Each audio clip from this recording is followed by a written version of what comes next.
Hindi po. Pinakulayan mo rin sa salon. Opo. Alin ito? Opo.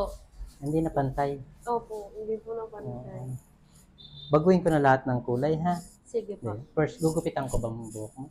Gusto ko po sana, pa-butterfly cut po sana. Kaso ganito lang din po yung kahaba. Okay. Siguro, wag masyadong butterfly kasi Apa. sayang na may balayets Ayun na pag nga ginawa po. natin. No? Apa.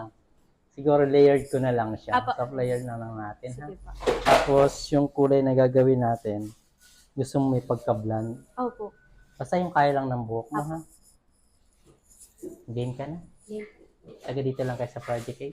Hindi po. Pakayari. Commonwealth pa po. Commonwealth. Okay, sige. Dry na yung dulo. Yun nga. May part lang siya magdadry dito, ha? Apa. Mamaya ko na lang gupitan.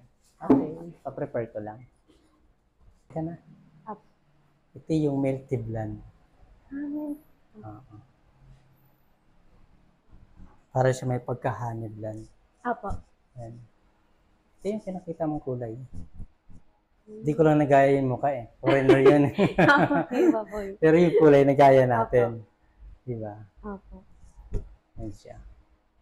Saka yung curtain bangs na mahaba. Diba? Apo. May curtain bangs yun. Yan. Sino ka dyan? Pak. Lalo ka naging tisaya, oh. Saka yung Maganda manipis. Manipis na nilagay ko yan. Kamusta? Maganda po. Alayo Diba? na po nung kanina. Hindi mo nakilala yung kanina. Hindi na po. Ikaw na ito ngayon. Thank you. Kung ano ka Thank ng you video po. likod, ha?